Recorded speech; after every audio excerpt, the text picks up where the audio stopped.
Ang kanilang ekspedisyon na nasa ilalim ng pangangasiwa ng asosasyon sa lahat ng nasa conference room ay nabigo. Nagsimulang magsisihan ang isa't isa sa gusali hanggang sa tumayo si Lim-ina at magmungkahi ng solusyon. Nagulat si Hansu nang makitang nagising siya sa kanyang kwarto. Sabi ni Master sa kanya na walan siya ng malay dahil hindi niya nakaya ang pagsasanay noong sinusubukan niya ang Heavenly Demon's Dominating Stride. Ang iyong footwork na nagbibigay daan sa iyong humakbang sa hangin tulad ng pagtapak mo sa mga ulap. Sinabi sa kanya ni Master na imposible para magawa ito ni Hansu ngayon dahil kakailanganin niyang magkaroon ng hindi bababa sa 120 taon na halaga ng panloob na enerhiya. So kailangan niya ng focus para sa pagtaas ng kanyang panloob na enerhiya at pagmaster ng paglitaw at paglipad muna. Samantala si Lee Minor nagmumungkahi na ang mga asosasyon ay magsimulang makipagtulungan sa mga panlabas na partido partikular sa Red Lion. Ngunit sa kumperensya hindi gaanong natanggap ng mga dumalo. Nakuha na ni Hansu ang kanyang pera at pagkatapos magbayad ng mga bayarin sa ospital ng Thai ay walang naiiwan sa kanya kaya pinag-iisipan niyang pumirma ng kontrata kaya maraming guild ang kumukontak sa kanya after Red Line and the asosasyon samantala ang mga halimaw sa dagat ay umaatake at inaangkin ang isang kapitbahayan bilang kanilang teritoryo na nagdadala ng mga baha sa lungsod alam ng isang batang babae sa mula sa convenience store at kung saan siya ay may soft spots ay nasa ilalim din ng banta na nararamdaman ng matandang guro ang isang kakaibang pag-apaw enerhiya. Habang si Hoyan-su ay nagsasagawa ng sirkulasyon ng enerhiya na hindi lamang nagpapataas ng panloob na enerhiya ngunit naglilinis din ng maruming enerhiya sa loob ng katawan na gawa ni Hansu na maunawaan ang emerge at flight. Salamat sa pakikinig sa mga tagubilin higit pa sa pagmamasid. Pabalik sa asosasyon na nagkaroon ng emergency ipinahayag dahil nabuksan ang portal ng Mount Il at lahat ng mga halimaw mula sa dagat ay lumalabag na ang kaguluhan sa lungsod na nagtuturo sa iba na magtipon ang mga tao. Sumugod si Lee Minor sa gilid dahil alam niyang hindi ito kakayanin ni Isaac Guild ng mag-isa. Nang buksan ni Hansu ang TV sa wakas ay nalaman niya na ang Gangdonggo area ay inatake ng merman. Na nagulat na napagtanto na iyon ang kapitbahayan ni John, tumakbo siya para makasiguradong ligtas siya. Gamit ang Heavenly Demon Flight nakarating siya roon sa napakaikling panahon na sinusubukan ng ibang mga hunter ang kanilang makakaya. Ngunit ang mga halimaw ay masyadong malakas bago ang isang merman ay maaaring kumuha ng dalawa pa sa mga mangangaso, kabilang ang Black Panther na si Hansu ay dumating at sinisingil ang halimaw. Gamit ang isang regular na martial art move. Ngunit binibigyan ito ng panloob na enerhiya kahit na ang paglipat ni Hyansu ay kahanga-hanga at shocks lahat ng halimaw na hindi mamatay-metay. Habang ang kanyang mga binti ay magsimulang manakit, pinapayuhan siya ni Master na gumamit ng panloob na enerhiya sa buong katawan niya upang palakasin ito. Naipit sa masikip na trapiko sa kabilang banda ay bumaba si Lee Minor sa kotse upang mabilis na makarating sa site. Gamit ang inangkop na bersyon ng Heavenly Demon Flight na si Hansu ay nagpaputok ng suntok sa ilalim ng baba ng ahas na halimaw ngunit ang halimaw ay nagpapalihis at sumasalungat sa pag-atake. Habang nasa ilalim ng kontrol ng pinuno nito ang isang mangkukulam na tumitingin sa laban mula sa malayo at kinokontrol ang lahat ng kanyang mga hayop. Si Hayurak ay dumating sa tamang oras at sinasamantala ni Master ang pagkakataon na ilayo ang nasugatan na si Hansu at iba pang mga hunter. At hindi natutuwa si Hansu na Huyurak ay kinuha na ng kapangyarihan kung ano ang kanyang biktima pinayuhan ng Master si Hansu na bumawi sa sirkulasyon ng enerhiya ngunit handa na si Hansu na bumalik sa laban upang ipaghiganti ang pagkamatay ng kanyang mga magulang na natutuwa nang makitang ipinaalam sa kanya ang kanyang lumalaban na Spirit Master. May isa pang paraan ngunit kailangan niyang tiisin ang mga kahihinatnan sa ibang pagkakataon. Habang ang isang urak ay naglalakbay sa paligid ng tubig upang labanan ang mga halimaw. Ipinagkaloob ng matandang Master kay Hansu ang isang kapangyarihan na parang pagsubok para sa isa na matatanggap niya sa kalaunan. Dodges ang mga pag-atake ng halimaw at blows up ang mga ito sa isang pagsabog ng apoy bago ang malaking ahas na halimaw. Sa kanyang presensya sa wakas ay gumawa ng sinisingil sa ito ng isang bola ng apoy na nakahanda sa kanyang kamay. Habang natatanggap ni Hansu ang kapangyarihang namimilipit sa sakit na Hayurak na nagdulot ng pagsabog na sapat na malaki upang sirain ang ahas na halimaw. Nagpipilit sa sorceress na ipakita ang kanyang sarili. Bago niya ma-attack, nagpadala si Urek ng isang pagsabog na apoy sa kanyang daan na nagpapadala sa kanya ng pagbagsak patungo sa tubig. Habang si Hansu ay naka-power up having awakened ang Heavenly Demon Body. Pansamantalang walang sinumang magpapagaling sa mga sugat nito. Sumisid ang ahas na halimaw sa tubig at si Yurek ay sumusunod. Gayunpaman siya ay nahuhuli sa daan kapag ito ay naglalabas ng isang sinag ng enerhiya at itinapon pabalik sa isang gusali. Ipinaalam sa kanya ng kanyang mga miyembro ng guild ang matagumpay na paglikas ng lahat ng nakapalibot na mga gusali. Kaya walang pag-aalala ang kanyang Yurek ay nagtitipon ng lahat ng kanyang lakas at hinahayaan sumabog ito sa isang malakas na pagsabog. Lahat ng mga gusali ay bumagsak na walang iniwan na lugar para sa ahas na halimaw na magtago. Nang papakawalan na niya ang final attack, pero dumating si Hyun-soo sa sandaling yun. Napawi ang kanyang pangamba kay Hanso, habang si Lee Minor at abala sa isang tabi. Gayunpaman si Hanso ay nagtanong kay Yurak kung kaya niya patayin ang halimaw. Ngunit siya ay tumanggi, nang hindi naghihintay na kumbinsihin siya o gumawa ng mga pangako tungkol sa pagsama sa guild bilang kapalit ay lumipad si Hanso sa bilis na napakabilis na hindi makita ng isang Yurek ang kanyang paggalaw sa papalapit na halimaw. Na si Hanso ay gumagamit ng langit na nagpapawi ng mga kamao ng demonyo sa unang pamamaraan at mga lupain. Isang malakas na suntok na nagpapaluwa ng dugo sa halimaw. Habang ito ay bumagsak si Hanzo hanggang dito. Ginamit ang pangalawang pamamaraan sa mismong mukha nito ay nagawa pa rin ang halimaw na masakop ng sapat upang makasingil pabalik.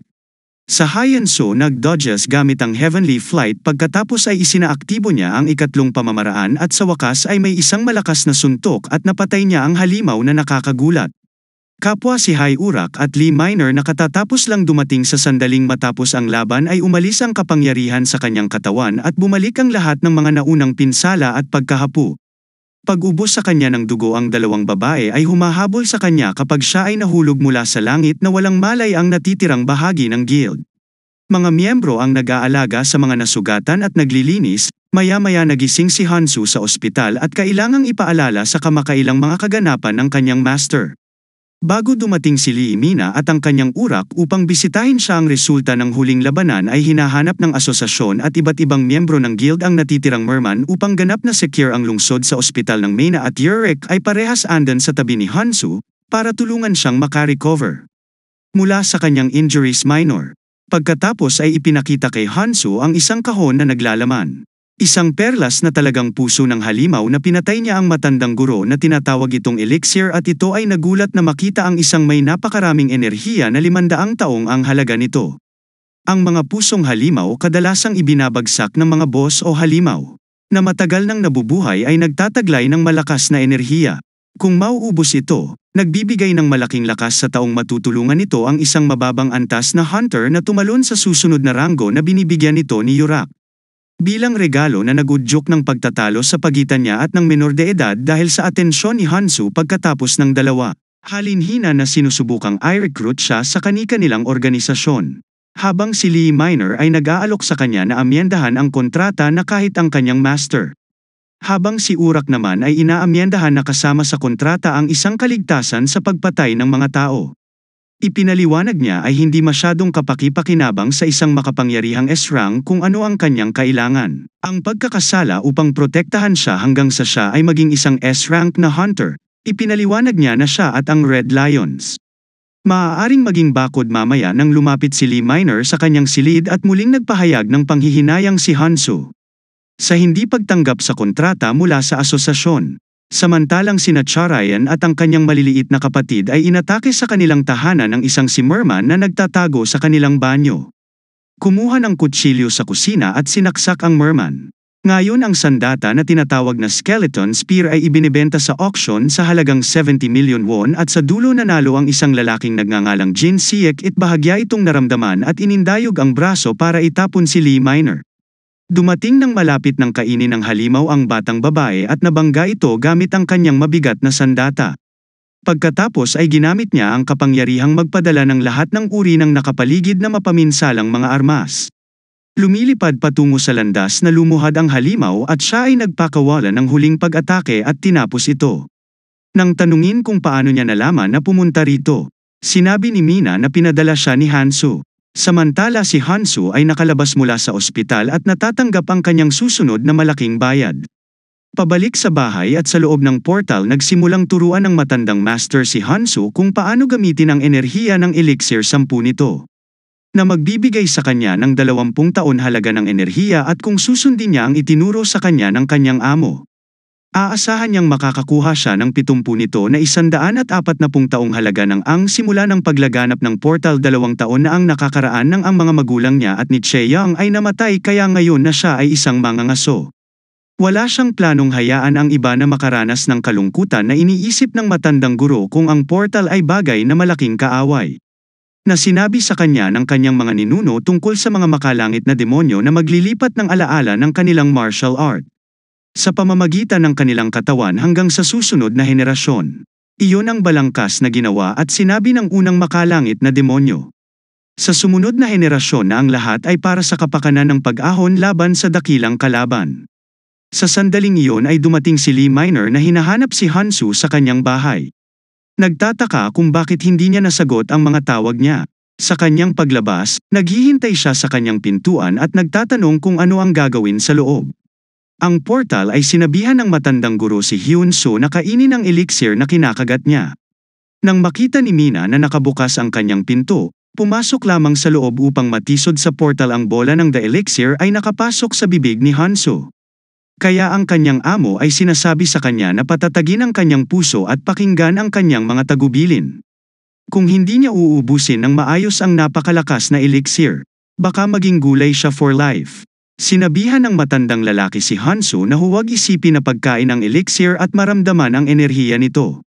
Magpatuloy sa pamamagitan ng paghila ng enerhiya mula sa kanyang dantian patungo sa kanyang Wilo Aqua Point, pagkatapos ay dahan-daang hilahin ito mula sa Wilo Aqua Point. Sa Bawi Aqua Point sa labas ng portal ipinapalagay ni Lee Minor na ang portal ay isang patch ng amag na agad niyang inihahanda upang linisin. Ngunit sa sandaling iyon ay nakatanggap siya ng tawag sa telepono na humihiling sa kanya na pumunta pabalik sa asosasyon. Habang ang master ay nagsasabi na kailangan niyang iwanan ito sinasabi ng master kay Hyun-soo upang dalhin ang enerhiya mula sa the elixir sa kanyang macrocosmic orbit na siya ay nagulat. Nang makitang ang halimaw ng ahas ay may napakaraming enerhiyang yang sa elixir nito ang lugar na tinatawag na portal. Talagang isang bagay sa labas ng kanyang inaasahan. Gayunpaman ito ay mas mahusay dahil ang Heavenly Demonyo Divine Arts ay isang extreme yang martial art at sa kalaunan ay madaragdagan pa rin niya ang kanyang yang energy anyway. Sinabi ng matanda kay Hansu na kapag ang elixir ay ganap na natunaw kailangan niyang paikliin ito. At dalhin ito sa microcosmic orbit. Ang pagsipsip ng daang elixir ay patuloy na tumataas mula 32% hanggang 50% hanggang 70% sa saang punto. Si Hyun-soo ay nagsimulang dumuyugo mula sa kanyang ilong at bibig at mga tainga sa kawalan ng ulirat. 80%, kaya nagpapatuloy siya at umabot sa 90% na bumubulwak pa ang dugo. Ang tinutulungan ng matandang guro si Hyun-soo na makuha ang natitirang 10% na tapusin ang trabaho bilang gantimpala. Si Hansu ay nakakuha ng isang matinding pangangatawan ng yang at ang kanyang natatanging kakayahan ay tumataas. Samantala ang mga biktima ng merman.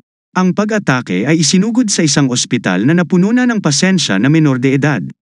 May nag-aalaga kay Che na bata at tinitiyak sa kanya na ligtas ang mga nakababatang kapatid. Mga sintomas na kinakaharap ng mga tao pagkatapos tumakbo sa merman. Ngunit sana ay makahanap ang mga doktor ng isang lunas para sa mga menor de edad.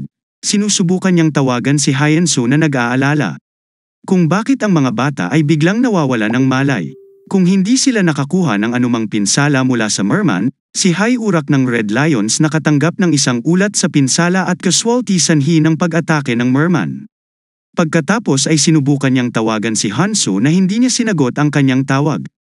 Samantala, sa isang cafe sa ibang bahagi ng lungsod, 2 S-rank hunters haksan na si Balder na pinuno ng karanasan. Tinatalakay ng Shadow Guild at ng individual na hunter na si Jill Laudiman ang pagpasok ni Hansu sa Red Lion. Nagising si Hansu mula sa isang panaginip ng isang maayang paglalakbay sa dalampasigan na nag-ambala ng Serpent Monster. Para ipaalala lang siya ay 2.5 araw na sa kanyang pagtulog. Agad niyang tinawagan si Lee Minor at Hyurak sa asosasyon sa Red Lions Guild upang ipaalam sa kanila ang tungkol sa pagkain niya ng the elixir. Pagkatapos ay pumunta siya sa kanyang Windows skills para malaman na hindi pa siya nagli-level up. Ngunit nakakuha ng bagong kasanayan. Ang kakayahan na hinahayaan siyang kopyahin ang mga diskarte ng kanyang master isang beses sa isang araw. Mamaya si Hansu ay binisita si Cheyua sa ospital na nababagabag sa katotohanan na ang kanyang mga kapatid ay hindi pa rin nagigising. Sinubukan niyang aliwin siya at dalhin siya upang makita ang kanyang nakababatang kapatid na lalaki na naging comatose mula noong siya ay naaksidente. Habang hawak, kausap ni John ang walang malay na batang lalaki tungkol sa kanyang nakatatandang kapatid at nais niyang magising kaagad. Ang matandang guro ibinalita kay Hansu na may kakaiba siyang nararamdaman mula sa kanyang kapatid, sort of cursed seal on his heart. Ang sandata na tinatawag na skeleton spear ay ibinebenta sa auction sa halagang 70 million won at sa dulo nanalo ang isang lalaking nagngangalang Jin Siak. Ang auction, ang lalaki na nakikipagkumpetensya sa kanya na si Troy Jaehyuk ay sumalubong sa kanya sa parking lot at nagtatanong kung bakit siya magbid ng 200 milyon para sa isang bagay na nagkakahalaga ng 70 milyon kapag kinukutsa siya ni Sihok Jiho.